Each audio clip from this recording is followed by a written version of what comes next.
Last year, when I attended the keynote address at the UVic Moving Trans History Forward conference, there was a bit of discourse regarding the keynote speaker's use of her trans child's pre-transition name.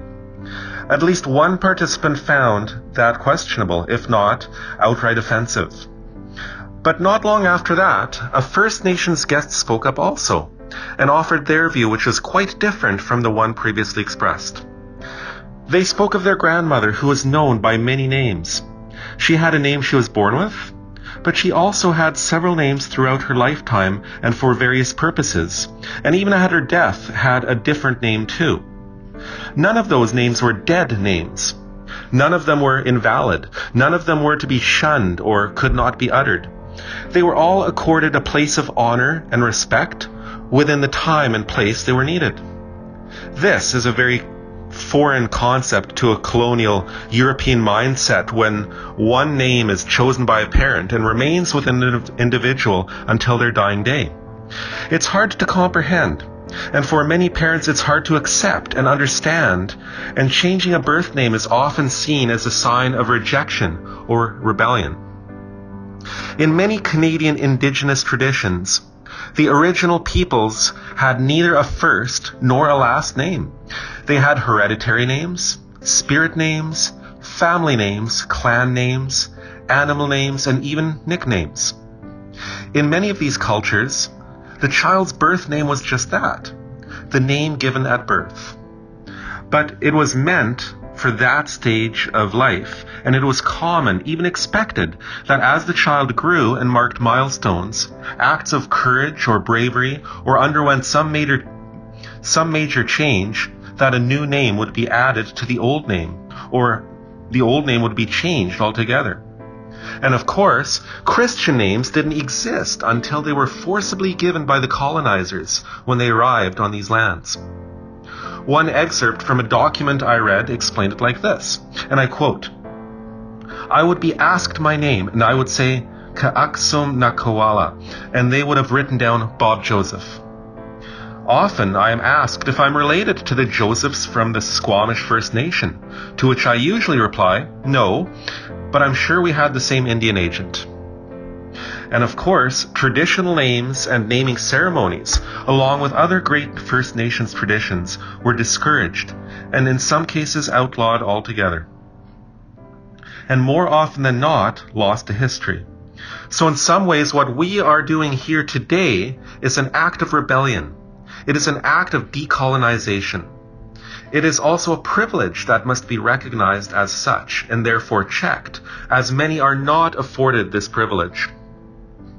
So, bringing this back to the here and now, the question I ask myself is, who am I?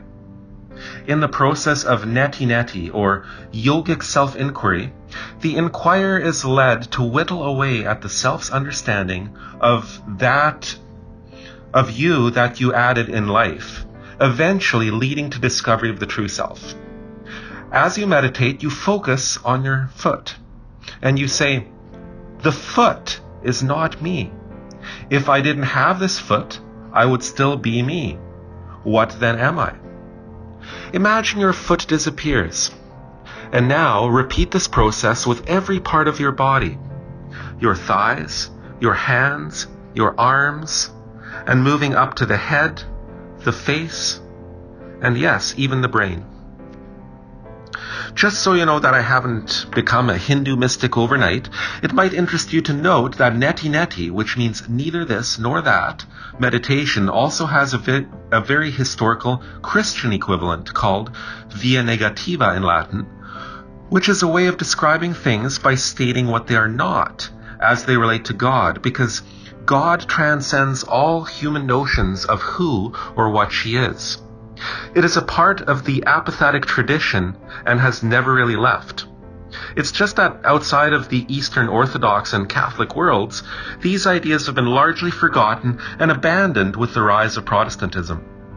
But in the early church fathers, such as Origen of Alexandria, Gregory of Nyssa, Pseudo-Dionysius, Maximus the Confessor, and Clement of Alexandria, Pseudo-Dionysius wrote, God is not soul or mind, nor does it possess imagination, conviction, speech, or understanding. It cannot be spoken of, and it cannot be grasped by understanding. It is not number or order, greatness or smallness, quality or inequality, similarity or dissimilarity. It is not immovable, moving, or at rest. It does not live, nor is it life. It is not substance, nor is it eternity or time. There is no speaking of it, nor name, nor knowledge of it. Darkness and light, error and truth, it is none of these. It is beyond assertion and denial. Who then am I?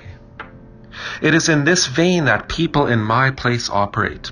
I identify as gender non-binary. Another way to say it is gender fluid.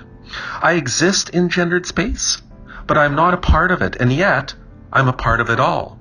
I'm neither male nor female. I'm neither, yet I'm both, and more, and all that falls in between. And guess what? So are you.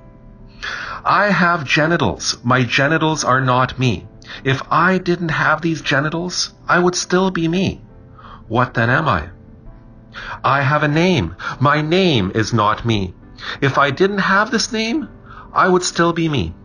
What then am I? That is what it means to be gender fluid. That is what it means to me and to choose a new name. It is a part of a process of self-inquiry, self-discovery, and self-affirmation. In changing my name, I understand that my name is dynamic. It changes. It is not me, even though it is a part of me. And those who know me know, for example, I love fashion. I love clothes. I love different outfits for every season and every occasion. And in a similar light, I feel like I clothe myself with my name. I feel that it's an act of self-expression. According to Wampsicook Skikuks, a member of the Mohegan people, some people are like lakes. They change very little as they age. Some people like rivers. When you trace the Mississippi or any other river at its source, it can be very small. Later on, it can be wide and strong. When it meets the ocean, it spreads out. In other words, names should change as the individual changes. In my case, my name change came from an interesting place. I was sitting in bed, low-key Googling name change procedures when Bonnie decided to shoulder surf me and noticed what I was doing. "Are you thinking of changing your name?" she asked. Well, my middle name, I never really liked it. It's never really spoken to me. It's not who I am. Okay, well, what would you change it to? Good question. I'm not sure. I guess I'd have to think about it. But maybe something Hawaiian. After all, we have some ties to Hawaii, and we have our Kalili, of course, which then prompted me to revisit some of the Hawaiian names as we considered for Kalili before we had decided on her name. And I came across Leilani. That's nice. What does it mean? Heavenly flower. It can also mean child of God in a more allegorical sense. That's beautiful. Would you ever consider making that your first name and Atlee your middle name? I paused. I have now. And as Paul Harvey always used to say, now you know the rest of the story. To finish today, I'd like to read you a poem by Welsh poet Ronald Stewart Thomas called Via Negativa. I find it haunting, yet quite lovely and even uplifting. Why no, I never thought other than God is that great absence in our lives, the empty silence, within the place where we go, seeking not in hope to arrive or find. He keeps the interstices in our knowledge, the darkness between stars. His are the echoes. We follow the footprints he has just left. We put our hands in his side, hoping to find it warm. We look at people and places as though he had looked at them too, but miss the reflection. Amen.